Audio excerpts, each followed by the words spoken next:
Lest we rest upon our graves, written by Pandorafallz, Chapter 2.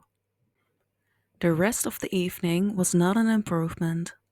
The words of Solek lingered at the back of her mind beyond the migraine that had set up shop inside her skull. Naline gave her something stronger than aspirin to take the edge off, but it left her feeling a little out of it as she returned to their sleeping area for downtime away from everyone. It would be soon time for people to go to bed. Let's not risk running into Rinella and getting that promised discussion from Solek. Alma took her place on the uncomfortable mattress of her bunk bed, the top half, only taking her boots and turquoise scarf off really for now. Before she'd change into nightwear for the night, she just needed her mind to wind down, heal from the migraine, and let her rest.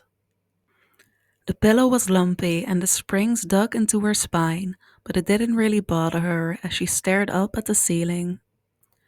There were worse things in life than an uncomfortable mattress and pillow. The pin-prickling sensation ticked at her ribs almost like a reminder of that. She didn't know what to do now. What could she do for the Sarentu kids if they didn't want her involvement? She had nothing here she could give or do. Not without her avatar. At least with that, she had more freedom to go out and do something. She couldn't do much as a human in the vast world of Pandora. Alma sighed deeply, rubbing her eyes with her fingers. Things were so much easier before, but she couldn't take it back. She couldn't help Noor, or Talan with them gone. With Rinella, she would be the easiest to try to talk to, and Quixote was busy helping the resistance to stick around much, exploring the world and sharing that with Rinella.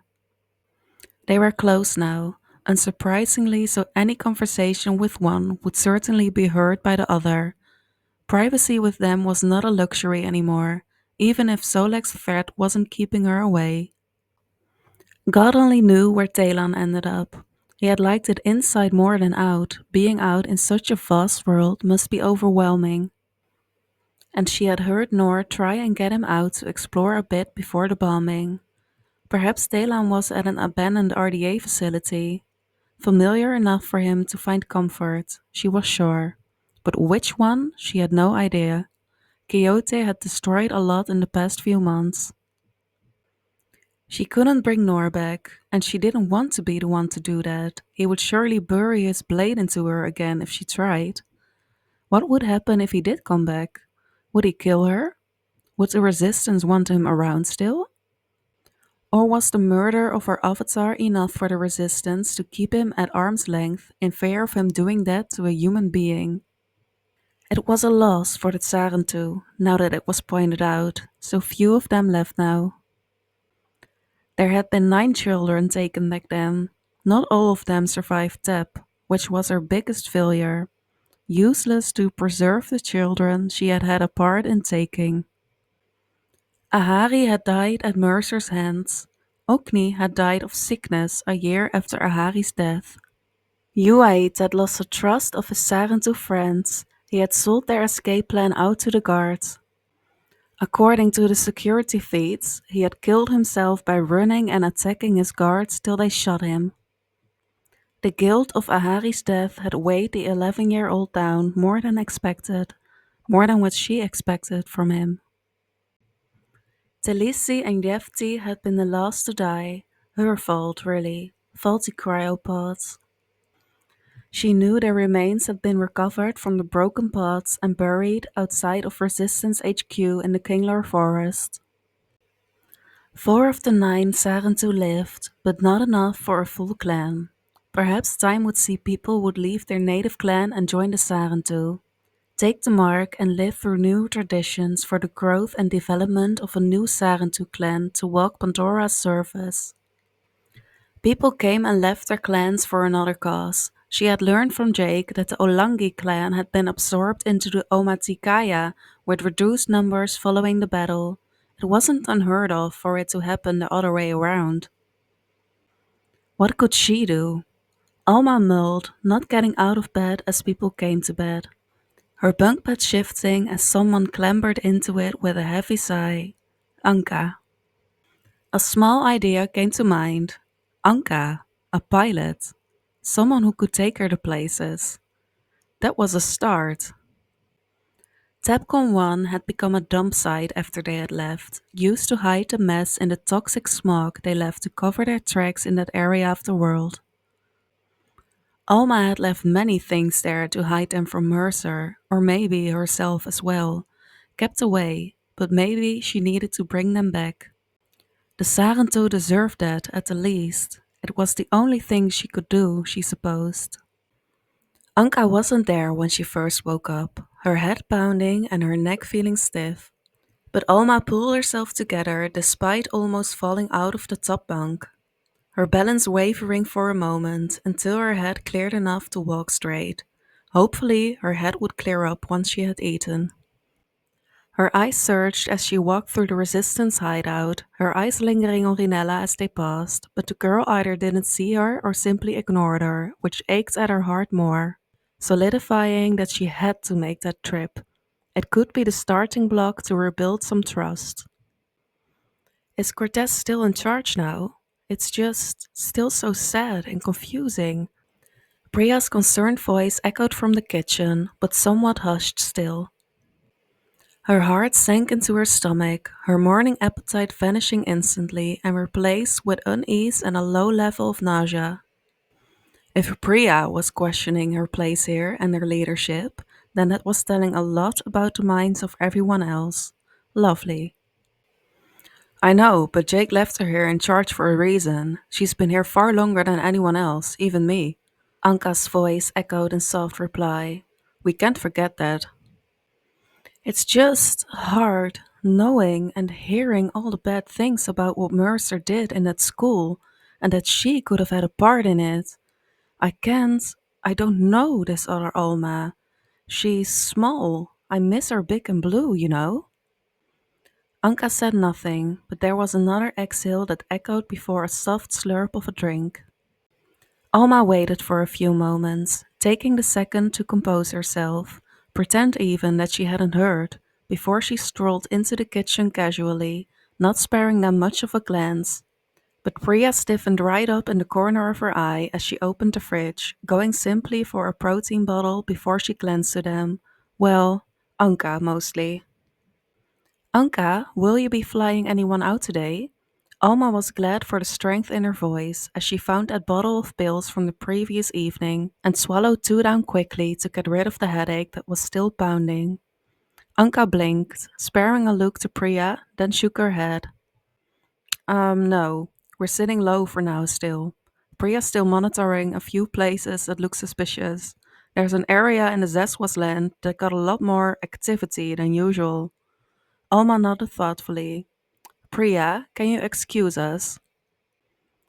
Priya nodded swiftly, patting Anka's shoulder with a quiet goodbye, and left like she had a viper wolf following her. Anka stared at her for a moment with a slight indent between her eyebrows, but didn't break the quiet as Alma took a seat at the table, slowly uncapping her drink for a long draught despite her internal complaints. I need a ride to a place that's more off the books than usual, Alma started after a moment, letting her drink settle for a moment. I need you. No. No? Look, I respect you as a leader, but I'm not helping you do more secret shit. We've had enough of that lately, and I can't have that heat when it all hits the fan. I am the only pilot here, Anka said tightly. I can't have people question my place by helping you do more shitty things. Alma flinched a little at her words. I need to go to Tapcon 1, Anka. It's not for a selfish or shitty reason. Why? Anka scoffed a little, setting her hot tea down and sat up straight. That's worse than having a secret trip out. There, it's a toxic cesspit. It's where. Alma paused, her voice quieted so it didn't travel. It's where I put Ahari's ashes after her death. Tapcon 1 became a dump site for Tap because it's generally inaccessible. Anka's face turned into an annoyed scowl which was unfamiliar to witness. Oh, come on, she groaned. You want. Damn. She swore lightly, but she looked less defensive. Why did you put her there? Mercer was going to toss her ashes into the industrial bin. I I found out about Ahari's death in the morning after the fact. I couldn't stop them from burning her, but I stole and swept out her ashes with cigarette ashes. I couldn't keep them, so I paid off a few people to make the trips, and I hid them until I could find a good time to bury her. I never got around to it. The selfish part of her again hadn't wanted to make that trip. It involved taking the resistance there, exposing the truth she hadn't wanted to share. Anka looked at her shrewdly, her eyes looking past her for a moment, but then she begrudgingly nodded after a moment of mental debate. Fine, I can take you there, but I'm not lying to anyone who asks. All right, Alma agreed. That was fair. You'll need to cover your skin in sunscreen to block dermal absorption and put a new filter into your exomask to breathe past the toxic elements. When we get back, hot showers and wash your clothes. Standard decom procedures. Got it, Anka said, a tad more dismissively. Alma felt relief blossom in her gut, which was enough to ignore the woman's unusual attitude towards her. She had a chance to get some closure for the kids. Quixote, at the very least, would get her final goodbye with her sister. She didn't want to go back there, but she had to make this effort. Alma was sure Solek had noticed her change of demeanor and was suspicious about it. However, she had barely paid him any heed beyond letting him know of her and Anka's absence and that either he or Priya was in charge until her return. She could see the questions in his eyes as she left, but he didn't question it as Rinella had appeared, so Alma had taken her chance to bail. She had packed an empty duffel, a few snacks, and a tablet, and met Anka in the Samson. Alma gave the pilot the coordinates and they departed the Resistance hideout relatively quickly, smoother sailing as any. We have to make two detour routes to avoid RDA air patrol around the balloons, Anka remarked, her eyes ahead to the cloudy open skies. We'll be there in 2 hours and 17 minutes with those routes in place. All right, Alma agreed. Silence relapsed between them, and Alma kept her gaze turned out the cockpit to the beautiful, serene view of the clouded forest, with quiet reverence and sadness that she'd never get to breathe such smells of the world in again. Only the lingering scents in the airlock, or what was brought back as samples. Silence lingered between them for a while, and Alma felt Anka look at her a few times in that first hour, but didn't question it for the sake of not opening a conversation that neither of them wanted to have.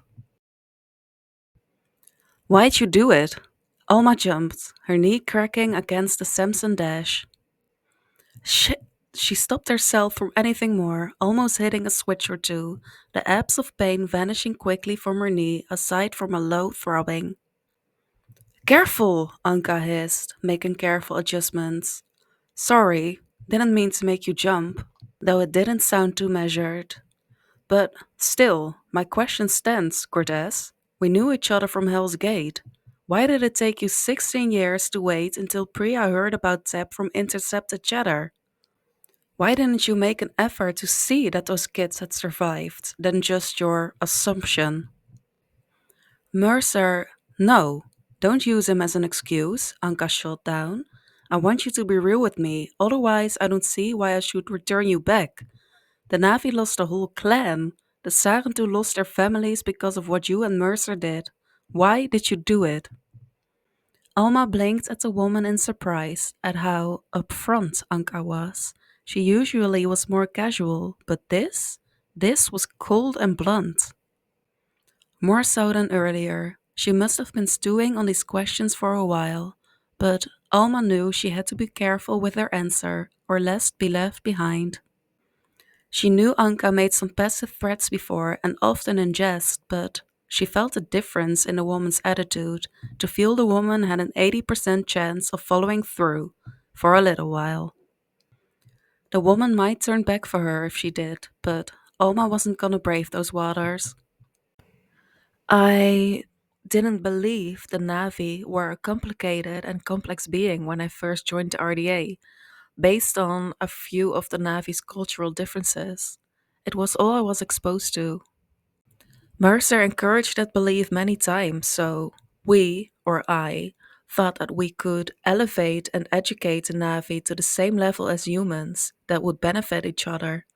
Alma started carefully, very aware of how dry her mouth was with how tense Anka's grip on the stick was. You mean humanize them, using methods from a colonial mindset that had effectively washed away so many indigenous cultures in human history, Anka stated. You must have known what Mercer was going to do when they refused. No clan just hands over their young by demands from outsiders.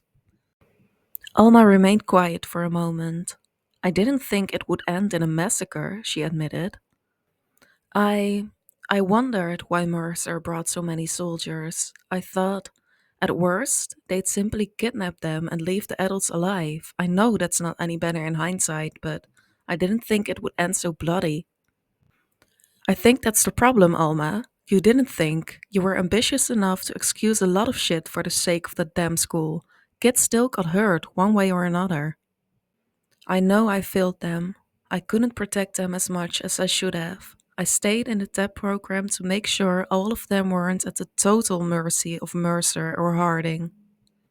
I couldn't stop everything that they did, but I tried to minimize the damage afterwards. It was one of the few ways I could protect them.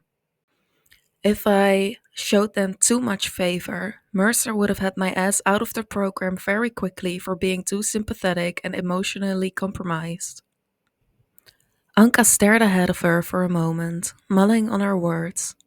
Alma took a steadying breath, her nails digging into her palms. Why did you leave them behind? Anka's voice was softer this time. 16 years is a long time, Cortez. Assuming them dead is not enough of an excuse. I couldn't get them out when the facility fell and the RDA evacuated. The RDA almost shot me in my avatar because they thought I was a Navi. I couldn't sneak the kids past the soldiers, and there were too many eyes and ears. The cryopod's there, an already evacuated area, so that was the safest area to put them. I thought I had a few days for the dust to settle before I woke them up without having to sneak them out, but Mercer had the facility bombed. You know the rest. You never once wondered? I did. Alma winced as she said this, but I was too scared to check or to hope. Because you'd wind up straight in this exact situation. Anka gestured to Alma as she said this, her tone incredibly dry. I hate everything you said, but it's the most honest you've actually been. The worst you'll do is leave me behind, Alma shrugged, trying not to sound self deprecating or anything. You won't flat out stab me. Anka hummed in agreement. I'm not a killer. There was a pause. Just to clear something up, you'd survive long term exposure to the toxic mess if abandonment was necessary? I am not gonna answer that question. Alma gave her a stern look. Anka sighed with a disappointed nod. Fine, fine. A beat passed. I'm sure we'd find out sooner or later. Anka! The tension between them was better marginally by the time they descended into the green smog and on top of the TEPCON 1 facility, and Alma soon realized the pilot was not going to leave her side as she masked up and pulled her back on. Quixote said the RDA appeared after she had turned the power on, but as long as we're not powering anything on again, then we're all good. It will be slow going. I hope you know where you're going.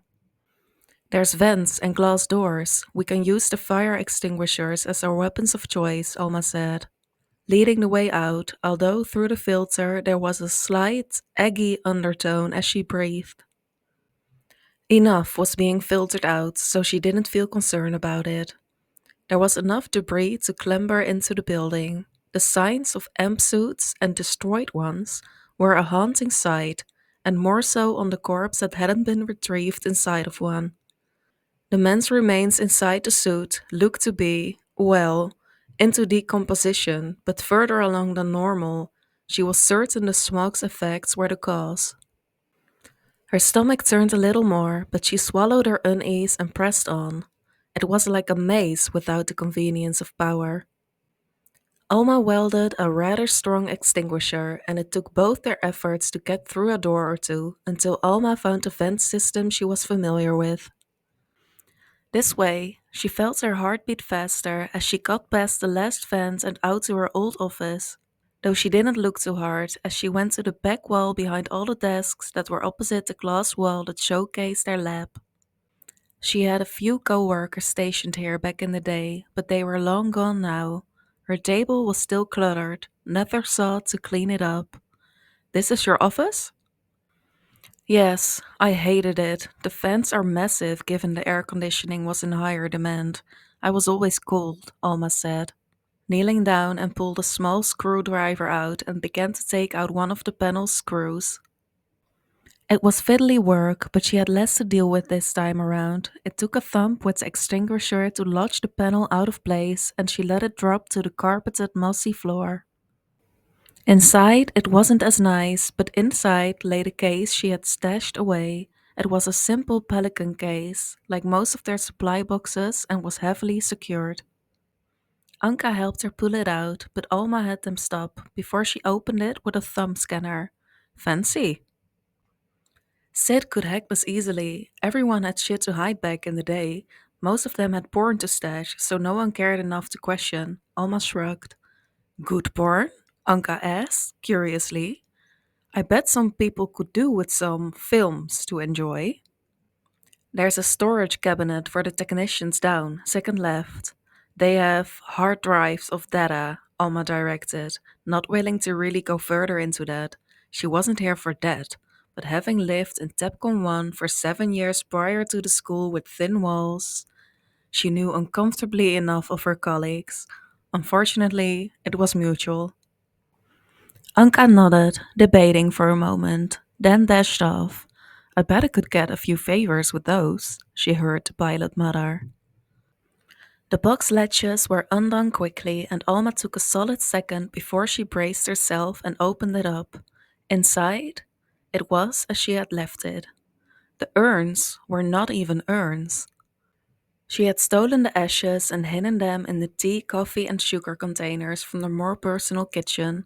They got replaced quickly, so no one gave a fuck. It was the best she had in the circumstances she was in. Ahari was in the coffee pot, Onki was in the sugar pot, and Yuait's was in the teapot. Her hands shook as she retrieved them from the case, making sure none were at risk of opening up, and slipped them straight into the duffel, along with her other data drive she had stashed away. Alma couldn't help but slip out of the office and into the lab. Her eyes lingered on the old grow tank that was stationed inside still, her avatar's grow tank. The sight of it made her heart clench, but there was relief. The sight of it opened up a sight of possibilities. A future choice, if she could convince the right people for it. Now wasn't the time, but did the little ones survive? Were they still here? Alma spared a look to the office, her hands gripping the screwdriver more tightly, but she followed the route to the other side where there was the secondary storage, or more adeptly, cryo storage. Without power, it took some brute force and pushing to get the door to open. It wasn't cold, but nor was it warm. The cool air tickled free against her exposed neck, which almost sent a shiver down her spine. She was sure it smelled bad. Most of the inside was overgrown with plant samples and biosamples. But Alma sought easily the heavy case inside. It was the only one that had this security. Cortez A. Alma was gentle as she pulled it from the shelf, but she felt a butterfly sensation as she unsecured it and opened it up. The case was cooled, still functional. Good to know the case's own power supply was still going.